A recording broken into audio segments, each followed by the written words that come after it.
Bonjour chers élèves, aujourd'hui je vous propose une vidéo sur le circuit RL. Donc vous voulez tout savoir sur le circuit RL, quels sont les types de questions qu'on propose au baccalauréat, quelles sont les difficultés qu'on rencontre, c'est quoi une bobine, c'est quoi la différence entre une bobine et une résistance, c'est quoi le rôle d'une bobine dans un circuit électrique, quelle est l'énergie, donc du point de vue énergétique, comment se comporte une bobine par rapport à un condensateur. Nous avons déjà fait le circuit RC. Bref, vous n'aurez aucun problème si vous suivez cette vidéo jusqu'à la fin pour répondre à n'importe quelle question qu'on vous proposera aux examens du baccalauréat. Avant cela, n'oubliez pas de cliquer sur s'abonner pour m'encourager bien sûr à vous proposer d'autres vidéos. Et également, je vous propose tous les sujets du circuit RL depuis 2008 jusqu'à 2019 qu'on va traiter sur cette vidéo-là. L'énoncé se trouve sous format PDF sur ce site ou bien sur le lien que vous allez trouver dans la description du vidéo. D'accord ? Comme d'habitude, pour bien profiter d'une vidéo, ce que je vous propose tout d'abord, c'est de télécharger les énoncés. Donc d'avoir l'énoncé devant vous et éventuellement de travailler le sujet que vous voulez. Après, vous pouvez suivre la solution avec moi sur la vidéo. D'accord? Donc allez, bon courage, on y va. Et bien, on commence donc par d'abord, avant de commencer à traiter les sujets bien sûr, je vais présenter c'est quoi une bobine, c'est quoi le rôle d'une bobine dans un circuit électrique physiquement, comment se comporte une bobine et qu'est-ce qui différencie une bobine d'une résistance ou bien d'un condensateur. Bien, une bobine c'est quoi? C'est un ensemble de spires circulaires ou carrés ou n'importe quelle géométrie qu'on enroule l'une autour de l'autre. C'est un bobinage de spires circulaires. Une bobine qui sont bien sûr séparées ou bien entourées par du vernis bien sûr pour empêcher qu'il y ait un court-circuit entre deux bobines consécutives. C'est un dipôle électrique. Pour vous prendre une bobine, c'est un dipôle. C'est-à-dire il a deux pôles. Un dipôle, ça veut dire il a deux pôles, il a une entrée, une seule entrée et une seule sortie. Voilà ce qu'on appelle un dipôle électrique. Par quoi il est caractérisé une bobine? Par deux grandeurs physiques. Son inductance et sa résistance interne. Donc, on va distinguer deux types de bobines. Il y a ce qu'on appelle une bobine idéale, ça veut dire qu'il ne possède pas de résistance interne. Autrement dit, on va voir, il n'y aura pas de perte par effet Joule lorsqu'un courant traverse cette bobine-là. Et une bobine réelle, c'est-à-dire il possède une résistance interne non nulle. D'accord? Et première chose qu'il faut savoir dans une bobine, c'est quoi? La tension au bord de la bobine. Bien sûr, dans la convention récepteur. Toujours avant de parler d'une tension au bord d'un dipôle, il faut savoir la direction du courant qui circule dans le dipôle. Donc voilà l'entrée du courant.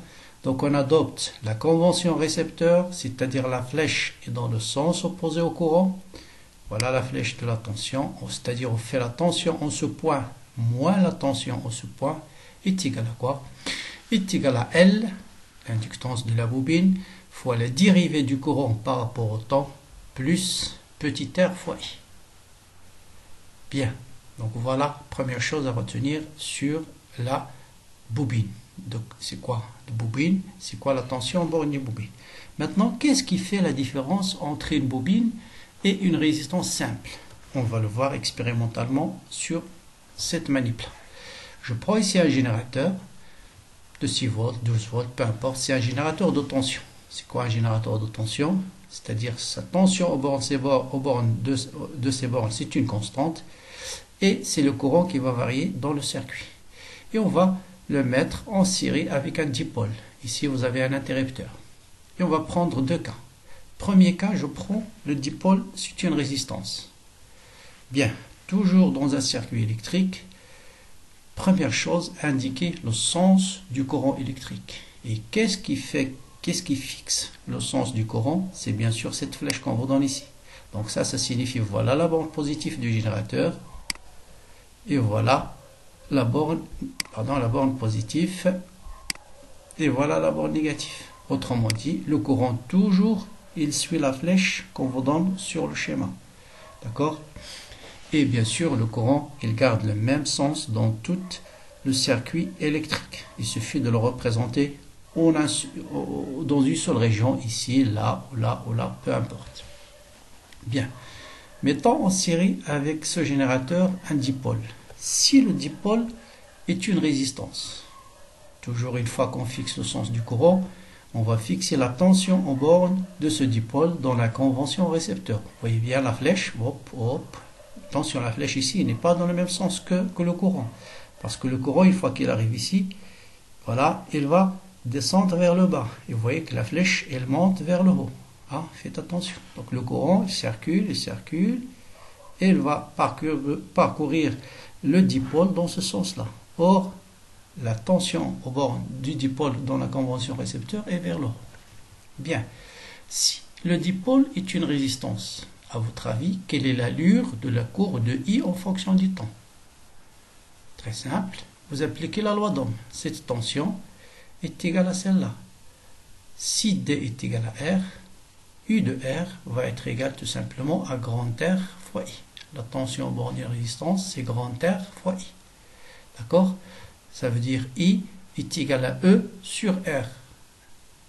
D'accord? Parce que cette tension U de R, c'est exactement est égal à E, qui est égal à RI. Autrement dit, le courant avant, c'est-à-dire là où l'interrupteur est ouvert, le courant il est nul. À T égale à 0, on va fermer l'interrupteur à T égale à 0. Et si je ferme l'interrupteur, voilà le courant que je vais obtenir sur un oscilloscope en fonction du temps. Imaginez, je prends ici la masse, j'envoie ce point vers un oscilloscope. Si je mets une résistance, voilà ce que je dois obtenir. Une droite parallèle à l'axe du temps. Et sa valeur, c'est Imax. Je répète, cette tension-là, pourquoi c'est Imax? Parce que cette tension, c'est E, et cette tension-là, c'est R fois I. Vous avez R fois I est égal à E, donc I est égal à E sur R, c'est une constante. Vous voyez comment se comporte le courant dans un circuit où vous avez un générateur et une résistance. D'accord? Donc courant nul avant la fermeture de l'interrupteur est égal à une constante après la fermeture. Donc on a un seul régime. Donc on passe directement vers un régime qui est un régime permanent. Si je remplace maintenant la bobine, le dipôle par une bobine, d'accord? Par une bobine de résistance R, comment va se comporter la bobine, le courant? Bien sûr, avant l'ouverture, vous allez voir toujours un courant nul. Si je ferme l'interrupteur, voilà ce que je vais obtenir sur l'oscilloscope. C'est-à-dire le courant va augmenter avant d'atteindre sa valeur maximale. Il va passer par un régime transitoire. Et exactement, c'est ça le rôle d'une bobine dans un circuit électrique. Une bobine empêche la discontinuité du courant. Vous voyez, si le dipôle c'est une résistance, T inférieur à 0, le courant est nul, et T supérieur strict ou égal à 0, vous avez un courant constant. Et entre les deux, vous avez une fonction qui est discontinue.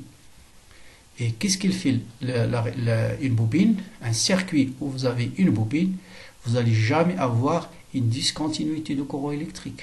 Le courant augmente de façon continue jusqu'à atteindre la valeur maximale où on obtient un régime permanent. Et donc, on va déjà déduire quelque chose d'important, c'est qu'en régime permanent, une bobine est exactement la même chose qu'une résistance. Elle se comporte exactement comme une résistance. Donc le rôle de la bobine, c'est surtout important là où le courant varie. Vous voyez, vous avez une variation du courant entre 0 et I. Et donc, s'il n'y a pas de variation du courant, c'est-à-dire si I est constant, vous voyez bien que UAB égale à RI. Donc, une bobine se comporte comme une résistance en régime permanent. Donc voilà le rôle d'une bobine dans un circuit électrique. Il dit tout simplement au courant, allez, vas-y doucement, avant que tu arrives au régime permanent, tu dois augmenter de façon continue. Et donc, il empêche la discontinuité du courant.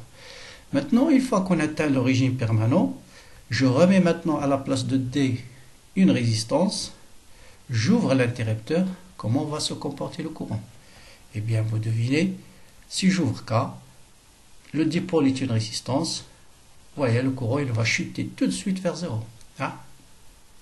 Instantanément, de façon instantanée, il va passer de sa valeur maximale jusqu'à 0. Bien sûr, si le dipôle est une résistance. Donc, si je mets une bobine, qu'est-ce qu'on va avoir? Donc, ça veut dire ici, on a un seul régime, un régime permanent. Donc, on passe directement de Imax au régime permanent. Maintenant, je vais remplacer ce dipôle par une bobine. Et qu'est-ce qu'on va obtenir à l'oscilloscope? Cette courbe-là. Donc, c'est quoi le rôle de la bobine?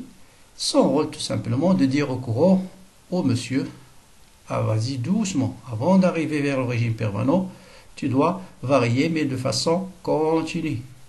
Continue. Donc là aussi, il empêche la discontinuité du courant électrique. Donc voilà. Et vous allez voir tout simplement, dans ce régime-là, le bobine va emmagasiner de l'énergie magnétique.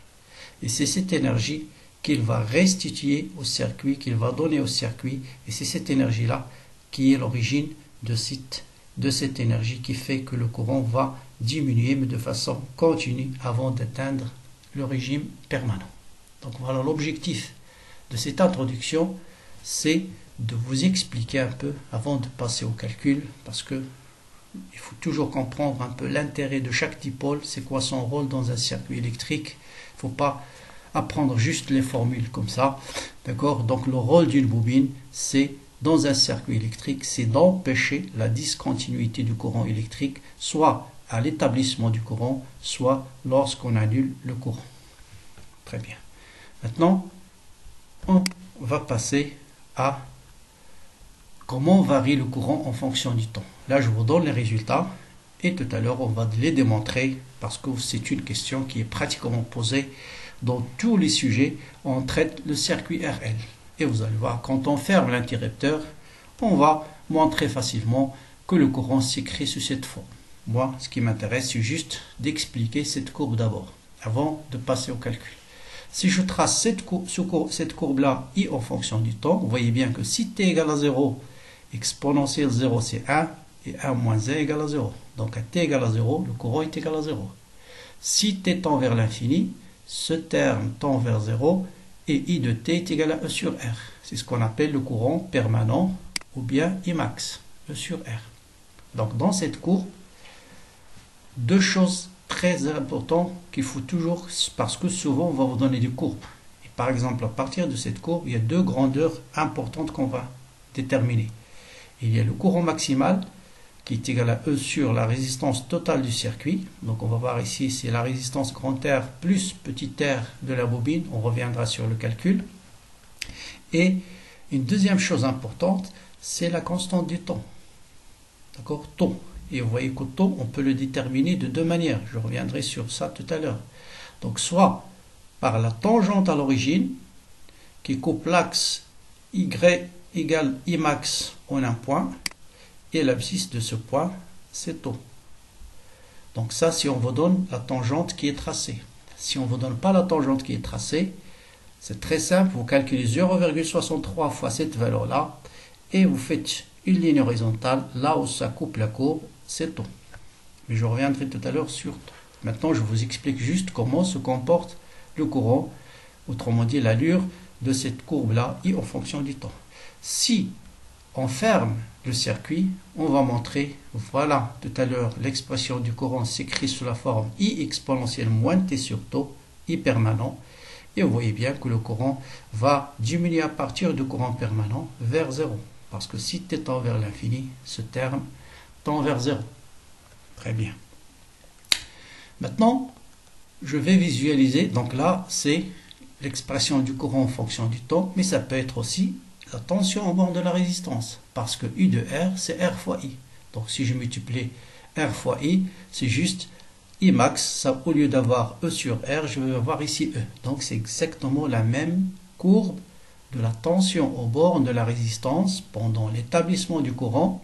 Voilà la tension au bord de la résistance, comment elle varie. Il faut bien mémoriser cette courbe-là. Et quand je ferme l'interrupteur, voilà comment va varier la tension au bord de la résistance. D'accord? Parce que la tension au bord de la résistance, c'est exactement la même chose que la variation de I. Parce que I de R, c'est R fois I. Maintenant, comment varie la tension au bord de la bobine? Toujours expérimentalement, avant de juste avoir une idée, avant de passer au calcul. Si je trace maintenant, vous avez ce circuit-là, on vous demande et on veut visualiser cette fois-ci la tension au bord de la bobine pendant l'établissement du courant. Donc voilà, je vais mettre d'abord, pour visualiser la tension au bord de la bobine, on va mettre la masse ici, toujours la masse vers la borne moins du générateur. Ensuite, on va envoyer ici ce point-là vers l'oscilloscope. Bien sûr, vous le mettez n'importe quel point sur ce fil, c'est la même chose. Et qu'est-ce qu'on va visualiser? Cette tension-là qui est égale à la tension au bord de la bobine. Et voilà ce qu'on va obtenir, d'accord, sur l'oscilloscope. Et donc ça, si on veut visualiser la tension au bord de la résistance, pardon, donc là, c'est juste un dispositif qui va vous permettre, parce que souvent on vous dit une question, il y a certains baccalauréats qu'on vous dit comment brancher l'oscilloscope pour visualiser la tension au bord de la bobine. Attention, il se peut qu'on vous donne la bobine ici, la résistance là. Si je veux visualiser la tension au bord de la bobine, c'est la bobine que je dois mettre à côté de la borne moins du générateur. Et après, je vais mettre ça vers l'oscilloscope. Et donc, ce que je vais voir sur l'oscillo, c'est la tension au bord de la bobine.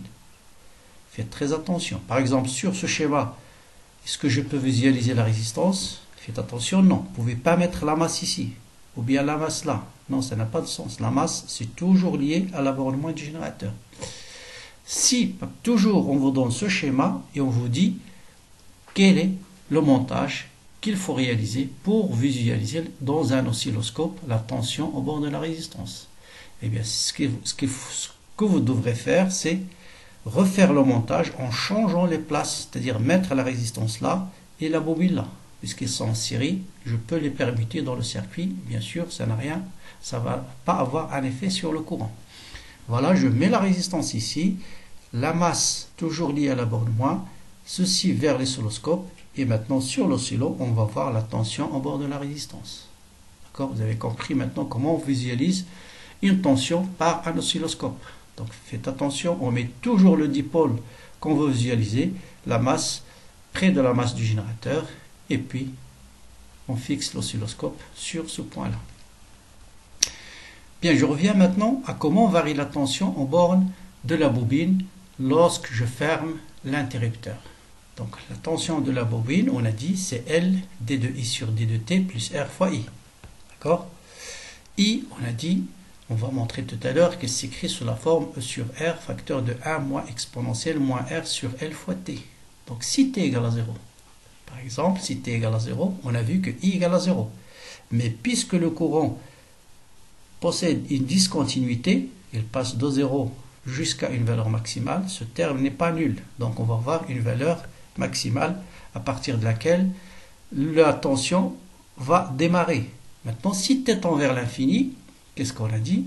Si t tend vers l'infini, le dipôle se comporte exactement comme une résistance. Donc vous avez deux cas. Si la résistance interne du dipôle est égale à 0. D'accord? Si la résistance interne de la bobine est égale à 0. La tension de la borne de la bobine, c'est L d de I sur d de T. Or, si t tend vers l'infini, on est dans le régime permanent, où le courant est égal à une constante, est égal à 0. Donc ce terme va être égal à 0. Et donc, vous voyez que la courbe tension au bord de la bobine va diminuer jusqu'à tendre vers 0, si et seulement si sa résistance est nulle, c'est-à-dire pour une bobine idéale. Maintenant, je vous laisse une minute de réflexion pour ceux qui ont bien compris comment se comporte une bobine et me dire quelle sera la courbe qui va représenter la tension au bord de la bobine en fonction du temps. Est-ce que c'est la même ou pas? Alors, donc on dit, donc voilà ce qu'on va obtenir. En régime permanent, bien sûr, on aura toujours un courant constant, donc toujours ce terme va être nul en régime permanent. Mais si la bobine est réelle, ce sera R fois le courant permanent. Donc n'oubliez pas, si t tend vers l'infini, si t tend vers l'infini, ce terme tend vers 0. Donc le courant permanent, c'est E sur R. D'accord? C'est E sur R.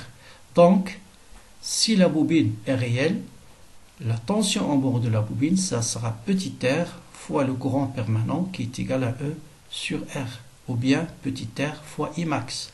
Et donc, je vais avoir cette courbe-là. D'accord? Donc voilà le régime permanent, voilà le régime transitoire. Et voilà le cas de la bobine réelle. Et cette valeur-là, c'est-à-dire la tension lorsque le courant tend vers l'infini, c'est R fois I max. Et I max, c'est E sur R. C'est très important cette valeur-là. Donc faites très attention à ça. Voilà la différence entre une bobine réelle et une bobine réelle en rouge et une bobine idéale en bleu. Donc je répète, pour tracer la tension au bord de la bobine, n'oubliez pas ici, je traite le cas où on ferme l'interrupteur, c'est-à-dire pendant l'établissement du courant. Donc le courant va augmenter jusqu'à tendre vers une valeur constante. Si le courant est constant, ce terme il est nul. Et pour une bobine idéale, la résistance il est nulle. Donc la tension au bord de la bobine, en régime permanent, va être 0. Si la bobine n'est pas réelle, n'est pas parfaite, c'est-à-dire n'est pas idéale, il possède une résistance interne. Donc toujours en régime permanent, le courant est constant, ce terme il est nul, donc il va vous rester ce terme-là.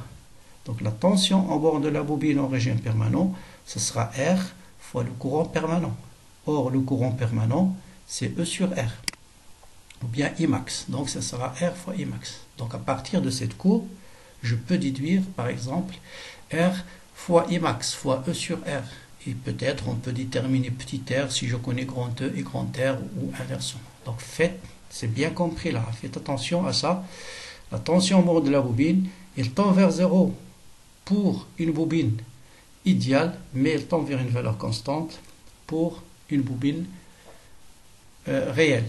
Et ça on va le voir, ça a été l'une des questions de l'examen de l'année dernière. Allons-y, donc voilà justement, on arrive maintenant après donc cette brève introduction sur le cours, bien vraiment ce qu'il faut savoir sur le circuit RL. J'ajouterai juste un petit mot à la fin, c'est l'énergie magnétique bien sûr, emmagasinée par une bobine, c'est 1/2 L fois I carré. Voilà, maintenant on va attaquer les examens, on va commencer depuis 2019 jusqu'à 2008. Je vous conseille donc de télécharger le sujet, tous les sujets qui seront à la fin dans la description du vidéo et essayez d'abord de les travailler question par question et suivre avec moi le corrigé. Donc voilà pour l'examen de 2019. Donc allons-y donc pour l'examen qui a été proposé l'année dernière en rattrapage. Donc toujours dans l'électricité, souvent on vous donne un grand texte, surtout pour ceux qui ont des problèmes avec le français. Ce que je vous demande de noter juste l'essentiel. D'accord? Donc prenez le temps de lire l'énoncé doucement, il ne faut pas se précipiter. Donc, et souligner ce qui est important. Donc voilà, je souligne les choses importantes. Donc E égale à 10 volts, la résistance grand R égale à 10 ohms. La bobine possède une résistance interne, donc on est dans le cas d'une bobine réelle. On ferme un interrupteur, donc on ferme l'interrupteur à un instant t égale à 0, et à l'aide d'un système d'acquisition, oscilloscope par exemple, on visualise sur ce système-là l'évolution de I de R au bord du conducteur ohmique et la tension. Donc vous voyez, on va visualiser en même temps I de R et en même temps I de B par ce système informatique. Et dans la courbe qui va suivre, T représente la tangente à l'instant T égale à 0. D'accord? Donc voilà, c'est un circuit RL classique. On ferme l'interrupteur et on va étudier ce circuit-là. Toujours dans l'électricité, souvent on vous donne des courbes. Là, on vous donne la tension I de R et I de B. L'une, on va la noter 1, l'autre 2. C'est à vous de dire laquelle qui correspond à I de R, laquelle correspond à I de B. Je vais expliquer tout à l'heure comment il faut faire. Donc, choisir laquelle représente I de R parmi ces deux courbes. Donc, justifiez votre réponse. Établir l'équation différentielle. Donc, ça, tout le monde doit le faire. Donc, je vous conseille de le faire vous-même avant de regarder la solution. Sinon, suivre la solution et le mémoriser une fois pour toutes. Ensuite, une fois à partir de cette équation différentielle, on va étudier, et la courbe, bien sûr, on va toujours en électricité deux choses importantes. Il y a l'équation différentielle et il y a la courbe. Et sur une courbe, les choses importantes sont soit les valeurs initiales, soit l'asymptote, soit les tangentes. Ça, c'est très important. Donc, en déduire que en régime permanent, voilà l'expression de la tension au bord de la résistance, grand R. Ensuite, on vous demande de calculer la résistance interne de cette bobine et déterminer graphiquement ensuite taux. Donc, vous voyez bien, c'est bien de lire l'énoncé. On vous dit calculer la valeur de R, puis déterminer taux et enfin vérifier que L. Donc, ça veut dire l'inductance, on va la calculer, mais dans la dernière question. Allons-y donc. Donc, première chose, recopier le schéma sur votre feuille d'examen. Donc, on a dit noter les choses essentielles. E égale à 10, R égale à 40. Et on veut déterminer la courbe qui représente I de R. Eh bien, c'est très simple. Pour savoir laquelle représente I de R, donc rappelez-vous la première page de la vidéo, qu'est-ce qui se passe quand je ferme l'interrupteur? Donc, lorsque l'interrupteur est ouvert, le courant est nul. Donc, juste après la fermeture, bien sûr, le courant il est nul. Il est nul parce qu'on a une bobine. Rappelez-vous, parce qu'on a une bobine. S'il n'y avait pas de bobine, ce sera autre chose. Puisqu'on a une bobine, juste après la fermeture du courant, parce que je rappelle, le rôle de la bobine, c'est d'empêcher une grande variation du courant. Donc le courant ne va pas varier, il va varier, mais de façon continue. Ça veut dire juste à T supérieur ou égal à 0, le courant est égal à 0. Or, si le courant est égal à 0, c'est quoi la tension au bord de la résistance? C'est R fois I. Donc R fois 0, c'est 0. Donc celle qui passe par l'origine, c'est la courbe que représente I de R. Donc vous voyez, c'est les conditions initiales qui permettent de répondre à la question. Donc il suffit de dire qu'à T égale à 0, on a le courant à l'instant T égale à 0 égale à 0. Or, d'après la loi d'Ohm, la tension au bord de la résistance, c'est R fois I, est égale à 0. Donc, la courbe qui passe par l'origine, c'est celle qui correspond à la tension au bord de la résistance. Mais, je peux dire aussi que le rôle de la bobine, c'est d'empêcher la discontinuité du courant. Donc, le courant, au départ, il est nul. Donc, il va varier de façon continue. Donc, il va passer de 0 jusqu'à une valeur maximale. Donc, c'est la courbe 2 qui correspond à la bobine. C'est la courbe 2 qui empêche,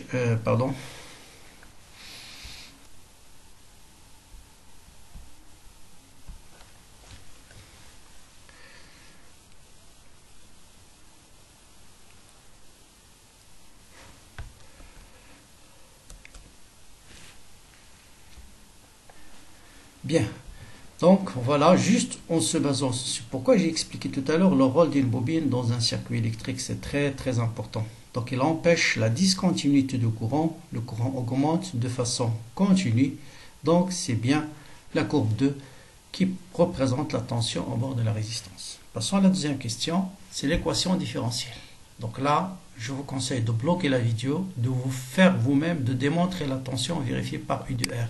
Parce que ça, c'est des choses absolument à savoir. Donc, quand on veut déterminer l'équation différentielle, avant de passer au calcul, d'abord, déterminer le sens du courant. C'est très important. Donc, le courant, il suit la flèche de la tension au bord du générateur. Il est dans le même sens. Après, tous les dipôles doivent être représentés par une flèche qui va dans le sens inverse au courant. Donc, vous voyez le courant ici, il arrive. Voilà le courant, il descend. Attention, le courant, il descend dans ce sens. Voilà I. D'accord?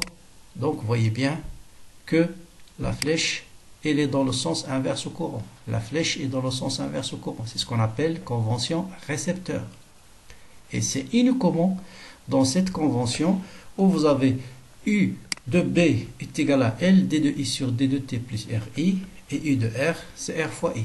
Sinon, si la flèche était dans le sens inverse, ce sera à moins ici, moins LI D de I sur D de T moins RI, et U de R, c'est moins RI. Donc là, faites très attention. Donc, première chose, indiquer le sens du courant, mettre des flèches dans le sens inverse au sens du courant, et bien sûr apprendre par cœur c'est quoi la tension au bord d'une bobine, et faire attention, est-ce que c'est réel ou parfaite ou idéale, est-ce qu'il possède une résistance interne ou pas, et bien sûr au bord d'une résistance, ça tout le monde le sait, la loi d'Ohm, U égale RI. Voilà le premier point. Deuxième point, la loi d'additivité des tensions. Ça, c'est un principe de base de l'électricité. Donc, dans un circuit électrique, une maille donnée, la tension au bord du générateur se trouve partagée en différentes tensions au bord de tous les dipôles. Ah, ça veut dire vous avez cette tension-là se divise en une tension au bord de la résistance plus une tension au bord de la bobine. Bon, s'il y a un autre dipôle, on va l'ajouter. Donc, E égale U de R plus U de L. Deuxième point, remarquez, notez bien, équation différentielle est vérifiée par quoi? Parce que vous allez voir sur les examens, des fois on vous demande la tension vérifiée par U de R, des fois la tension vérifiée par U de L. Bon, si on me demande la tension vérifiée par U de R, bien sûr, il ne faut pas toucher ce terme-là. Qu'est-ce qu'il reste à déterminer? U de L en fonction de U de R. Or, U de R est égal à R fois I, donc il faut exprimer, remplacer I en fonction de U de R. Donc ce qu'on va faire, c'est déterminer I en fonction de U de R. Donc vous voyez bien que I, c'est U de R sur R. Et la dérivée de I par rapport à D de T, R c'est une constante, donc ça sera 1 sur R, la dérivée de I de R par rapport au temps. Donc voilà, je connais I en fonction de I de R, je connais D de I sur D de T en fonction de I de R, je remplace dans l'équation différentielle. Et donc, vous avez E est égal à L D de I sur D de T, donc L fois ce terme, plus petit r fois I, d'accord, plus U de R. Donc je remplace I par sa valeur, je remplace D de I sur D de T par sa valeur, et voilà, enfin, l'équation différentielle totale vérifiée par U de R. Donc vous voyez bien, c'est à peu près la même que l'équation différentielle vérifiée par la tension au bord d'un condensateur dans un circuit RC. Donc la dérivée première de U de C plus une constante fois U de C est égale à une constante. Donc on imagine bien que la solution va être à peu près de la même forme. Donc ça c'est des choses vraiment, ce diapositive, tout le monde doit le reprendre, arrêter la vidéo, refaire le calcul vous-même rapidement. Donc vous le faites rapidement, ça tout le monde doit le savoir. Très bien. Maintenant on va résoudre cette équation différentielle. N'ayez pas peur, il ne faut pas avoir peur de l'équation différentielle. On ne vous demande pas de résoudre cette équation, on vous donne la solution. Ce qu'il faut faire juste, c'est déterminer certaines constantes qui apparaissent dans la solution. Bien, déduire l'expression de U de R en régime permanent. Pour le moment, ce n'est pas demandé, on va passer juste à la question suivante. On vous dit quelle est l'expression de U de R en régime permanent. Qu'est-ce qui se passe en régime permanent? Ça, il faut comprendre d'abord qu'est-ce que c'est que le régime permanent. Dès qu'on parle de régime permanent, les grandeurs physiques sont des constantes. Elles ne dépendent plus de temps. En particulier, par exemple, le courant, il est constant. Donc, il faut bien comprendre qu'est-ce qu'on entend par régime permanent. Nidam da'im. Donc, en régime permanent, le courant est égal à une constante. Et par conséquent, la tension au bord de la résistance, qui est égale à R, c'est une constante, multipliée par une constante, donc ça sera une constante. Et donc, toujours revenir à l'équation différentielle et savoir c'est quoi la valeur de U de R en régime permanent. Or, voilà l'équation différentielle que je viens de démontrer dans le diapositive précédent. En régime permanent, on a dit que E du R est égal à une constante, donc la dérivée de U de R par rapport au temps, elle est nulle. Donc il va rester 0 plus R plus grand R plus petit r sur L fois I de R en régime permanent est égal à R fois E sur L. Et donc, on va déduire I de R en régime permanent. C'est très important. Et vous voyez, si vous avez confondu les deux courbes, toute la suite va être fausse. Parce que là, on va utiliser la valeur de I de R en régime permanent. Donc, c'est pour nous, c'est la courbe 2 qui représente I de R. Voilà le régime permanent. Je l'ai représenté par la droite en rouge. Et donc, en régime permanent, c'est quoi la valeur de la tension? C'est 8. Et on va utiliser cette tension-là. Maintenant, on nous demande de calculer la résistance interne de la bobine. Et là, il faut bien comprendre la signification de cette valeur-là. D'abord, je vais vous montrer deux méthodes pour retrouver cette résistance-là. La plus simple, c'est suivre les mêmes questions. On vous a demandé de déterminer la valeur du régime permanent. Et bien sûr, il faut aller toujours vers la courbe et voir à quoi représente cette valeur-là. C'est quoi la valeur de I de R au régime permanent? Sa valeur, c'est 8. Donc, il suffit de dire, d'après la courbe, I de R égale à 8. Or, on connaît grand R, on connaît grand E. Donc, il y a un seul inconnu sur la résistance interne. On va la déterminer. Donc, la courbe permanent, le régime permanent, I de R égale à 8 volts. Donc, genre, grand R plus petit r est égal à quoi? Est égal à grand R fois E sur I de R. Et donc, je peux déterminer petit r est égal à grand R fois E sur I de R moins grand R. Ah, et j'ai tout. J'ai grand R est égal à ces données, grand E est égal à ces données, I de R ces données d'après la courbe. Hein, I de R, je l'ai dû à partir de la courbe. Et faites l'application numérique, vous allez trouver facilement 10 ans. Maintenant, je vous donne une deuxième méthode qui est à mon avis plus intelligente et plus subtile. C'est d'utiliser la valeur de la tension au bord de la bobine en régime permanent. Celle-là. Donc en régime permanent, c'est quoi la valeur de la tension au bord de la bobine? Pardon, c'est combien ici? C'est 2 volts.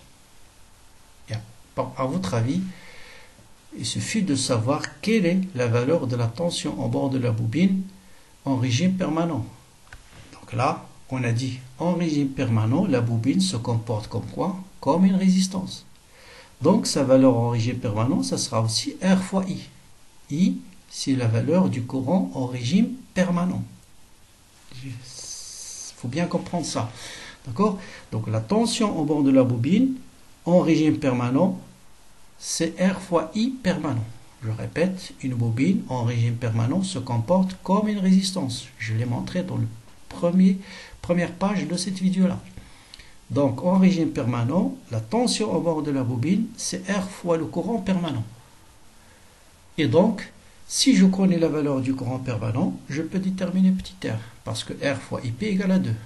Or, je peux déterminer le courant permanent à partir de cette valeur-là. Parce que ici, c'est I de R en régime permanent. Or, I de R en régime permanent, c'est R fois I permanent. Je connais grand R, je connais I de R en régime permanent, c'est 8. Donc, I permanent, c'est 8 sur grand R. Et voilà, c'est ce que je vais faire comme deuxième méthode. J'ai grand R fois IP égale à 8, c'est-à-dire sa valeur, c'est I de R. Donc, je détermine le courant en régime permanent, c'est 1/5. Et j'ai petit r fois le courant permanent est égal à 2, donc petit r égale à 10. Vous voyez, c'est une deuxième méthode auquel c'est un peu difficile à penser, mais je préfère cette deuxième méthode par rapport à la première. Mais les deux, bien sûr, sont valables. Bon, ce qu'on vous demande, bien sûr, c'est la méthode normale, c'est celle-là. Mais celui qui a répondu, bien sûr, par celle-là, c'est aussi une très bonne réponse. Bien. Maintenant, on va passer à la deuxième question. C'est déterminer graphiquement la valeur de taux. Et je vais l'expliquer une fois pour toutes.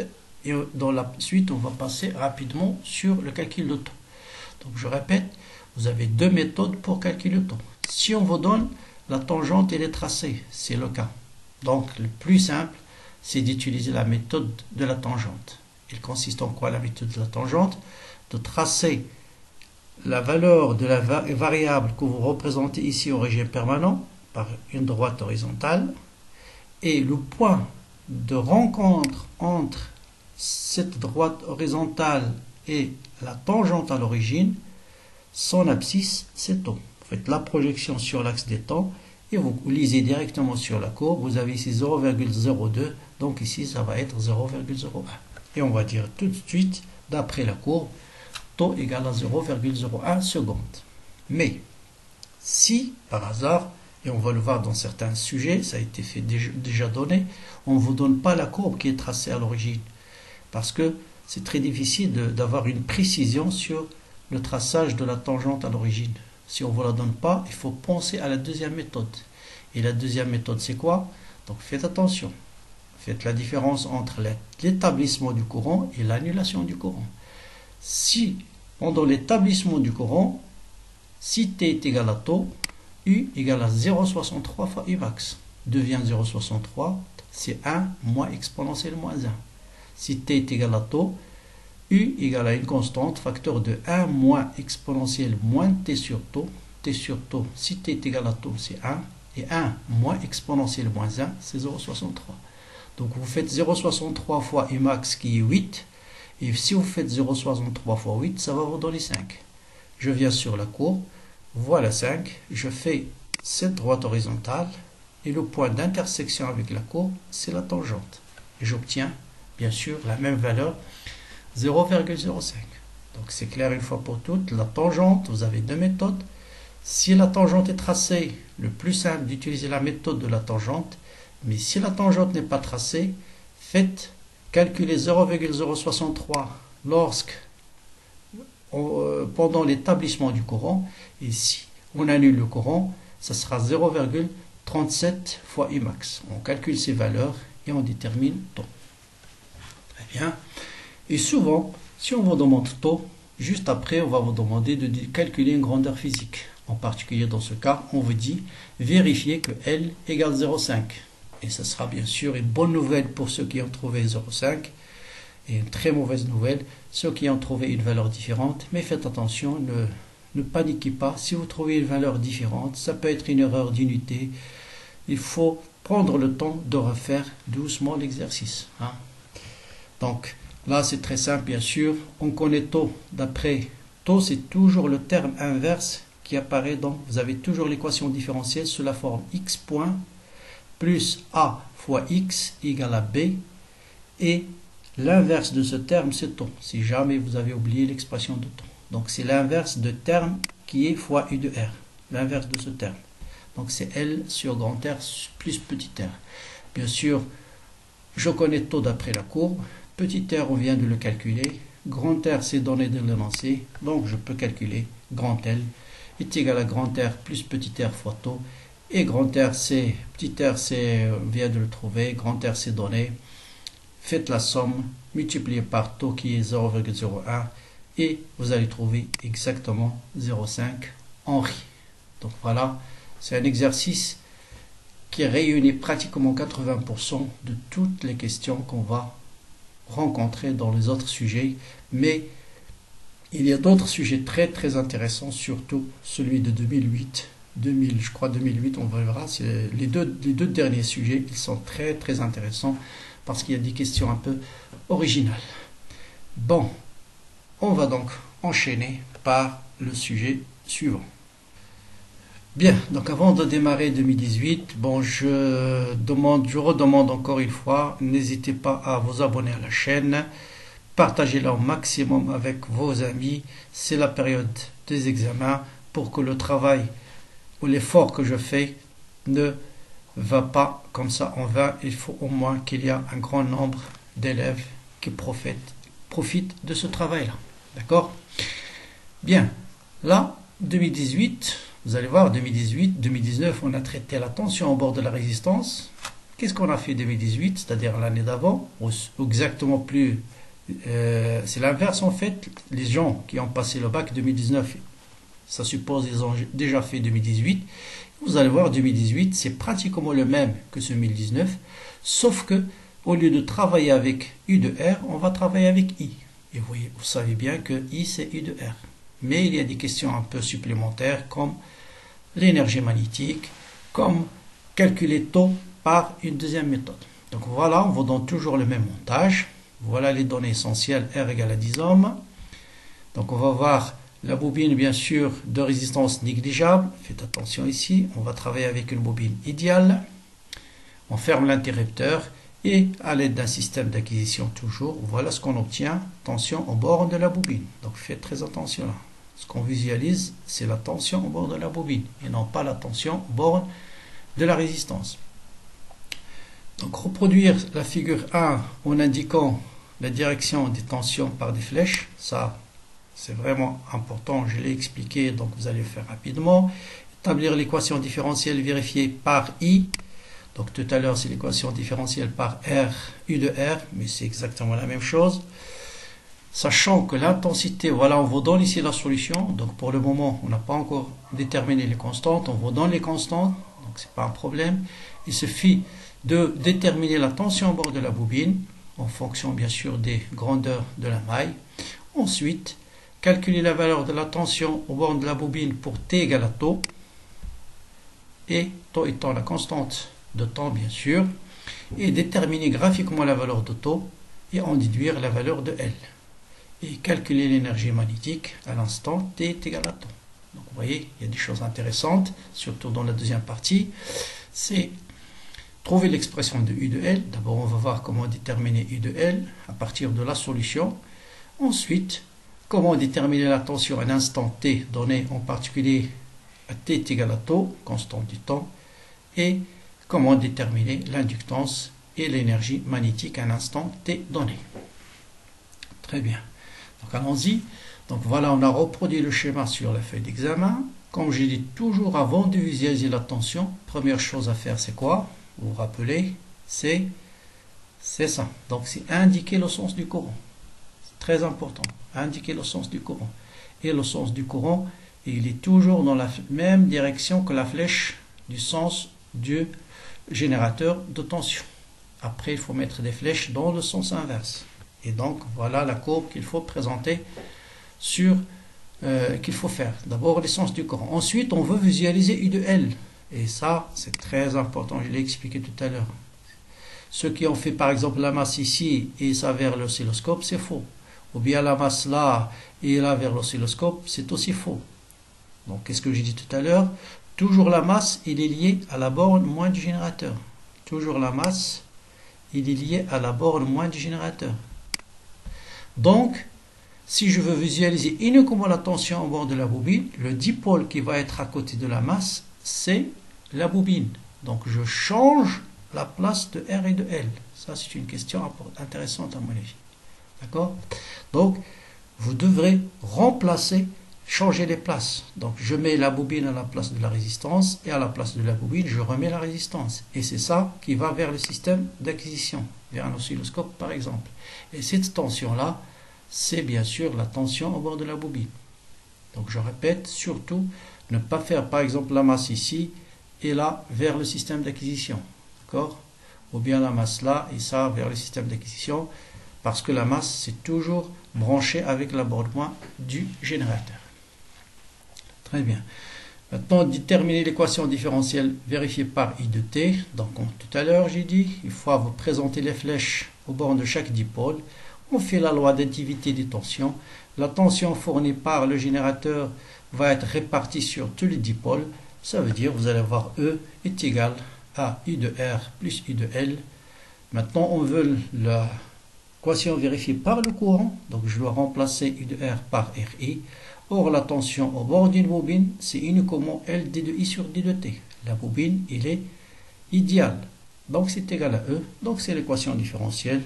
Mais on préfère écrire d sur dt plus quelque chose. Donc, on va diviser par L.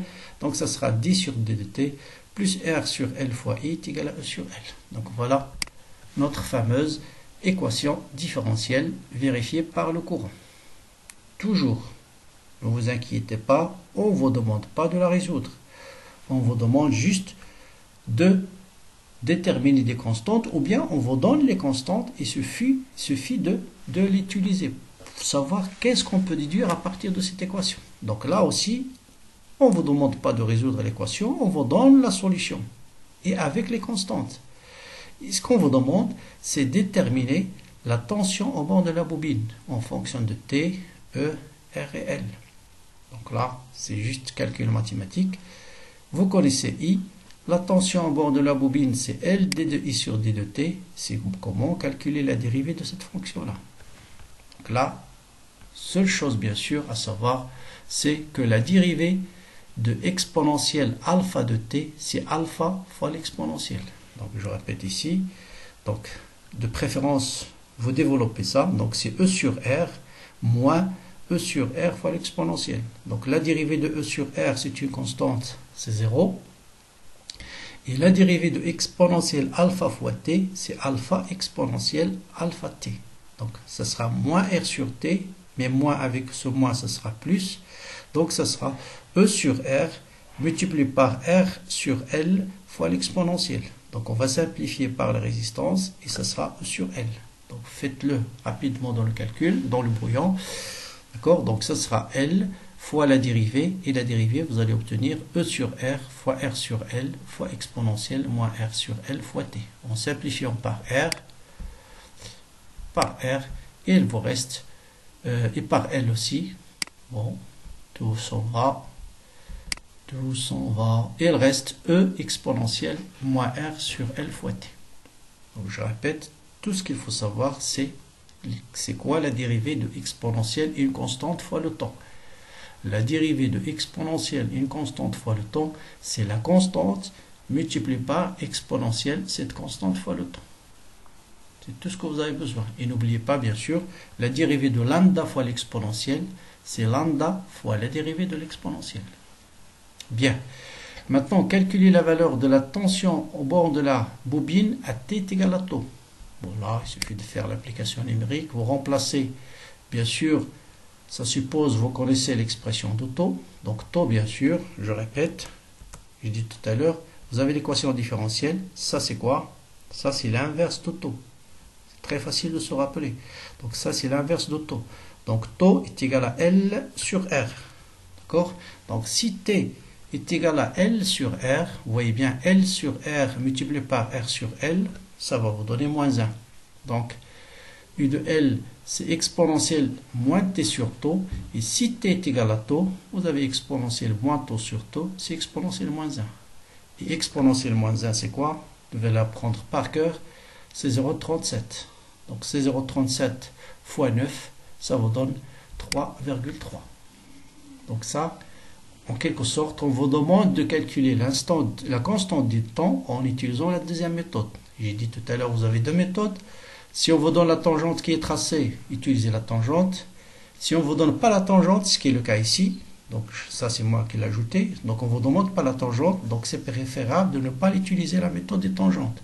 Plutôt, utilisez que la constante du temps est donnée par 0,37 fois E max. Et si vous faites 0, là de toute façon on vous demande de le calculer. Voilà, U de L à t est égal à tau. Donc il suffit d'aller sur la courbe, chercher ces O 3,3. Donc ici vous avez 6. Donc vous faites 6 divisé par A et 3,3 ça vous donne ici. D'accord? 3,3 volts. Et vous faites l'intersection avec le point de la courbe, projetez sur l'axe du temps et ça vous donne exactement 1 milliseconde. D'accord? Mais, bon, si quelqu'un n'a pas pensé à utiliser, bien sûr, ceci, il peut tracer une tangente, mais vous voyez, quand je trace la tangente, c'est difficile de le tracer correctement, on peut faire une erreur sur temps. Donc, surtout pas, n'utilisez pas la méthode de la tangente. Si on ne sait pas tracer sur la courbe, préférable, calculer la tension au bord de la bobine, ou bien au bord du dipôle qu'on vous donne à t est égal à tau, et aller sur la courbe, faire cette valeur-là, chercher l'abscisse de cette valeur, et c'est l'abscisse de cette valeur, c'est tau. D'accord? Donc voilà les deux méthodes qui vous permettent de déterminer tau. Et enfin, bien sûr, à partir de tau, connaissant tau est égal à L sur R, on vous donne la valeur de R, et là c'est classique, on vous demande de calculer L, donc L c'est R fois tau, donc tau c'est connu, L c'est connu, donc il n'y a pas de problème d'unité. Donc si tau, c'est en quoi? Tau c'est en millisecondes. Ah, faites très attention à ça. C'est une erreur classique. Faites attention, tau c'est en millisecondes. Donc si on veut calculer L, il faut transformer millisecondes en secondes. C'est très important. Et L, c'est le Henry. Bien, donc on passe à la dernière question, qui est une question très intéressante aussi. Si on nous demande de déterminer l'énergie magnétique à cet instant-là, c'est-à-dire à T est égal à tau. Or, c'est quoi l'énergie magnétique? C'est 1 demi L fois I au carré. Donc il faut déterminer quoi? L on le connaît, donc on vient de calculer sa valeur. Il nous reste à déterminer le courant à cet instant-là. Or, ce qu'on connaît, c'est la tension au bord de la bobine. Donc comment déterminer le courant? C'est très important. Donc là, il faut revenir à l'équation différentielle du circuit. Vous avez I de R plus U de L égale à E, et ça, c'est quel que soit T. Vous avez toujours la tension au bord du générateur. Une partie va être au bord de la résistance, une partie au bord de la bobine. Or, on connaît la tension au bord de la bobine à T égale à tau, c'est 3,3. Donc, je peux déterminer la tension au bord de la résistance à cet instant. Or, la tension au bord de la résistance, c'est R fois I. Et voilà comment on détermine I. Vous avez I de R plus U de L est égal à E. I de R, c'est R fois I, plus la tension au bord de la bobine est égal à E. Et ça, valable quel que soit T, donc en particulier pour T est égal à 3,3 volts. Pour T est égal à 1 milliseconde. Donc, je calcule I, c'est E, moins UB sur R. Et à cet instant-là, UB égale à 3,3. R, on le connaît sa valeur, et il me reste E. Ce n'est pas donné dans l'énoncé. Donc, comment déterminer E à partir de cette courbe? Là aussi, vous revenez à l'équation différentielle. À T égale à 0, I égale à 0, donc U de R égale à 0. Donc, vous avez bien que U de L est égal à E. Donc, je vais vers la courbe, T égale à 0, et vous voyez que U de L, c'est E, donc E égale à 9. Donc, vous faites 9 moins 3,3 divisé par R qui est égal à 10 et ça vous donne 0,57 ampères. Voilà, vous connaissez le courant, vous connaissez l'inductance, vous faites l'application numérique et sauf erreur, vous allez trouver 1,6 mJ. Donc ça, c'est une question vraiment que je considère la plus intelligente de tout le problème, c'est comment savoir retrouver E à partir de cette courbe. Et bien sûr, si vous connaissez une tension, à un instant donné, cette équation-là vous permet de déterminer l'autre tension à cet instant-là. Parce qu'à chaque instant, on doit avoir U de R plus U de L égale une constante. Donc voilà pour le sujet 2018 rattrapage. Donc voilà pour les deux premiers sujets. Bon, c'est bientôt 1 heure, donc je vais m'arrêter pour cette première partie. Donc je vous propose une autre vidéo demain où je vais traiter tous les autres sujets depuis 2008 jusqu'à 2016. Avant cela, donc, essayez d'en profiter vous-même, de télécharger ces sujets-là qui se trouvent dans la description, de m'envoyer des commentaires, bien sûr, pour en tenir compte dans les prochaines vidéos. À très bientôt. Donc n'oubliez pas de s'abonner à la chaîne pour recevoir les nouveautés et bien sûr partager l'information avec le maximum de vos amis. À demain alors et bon courage.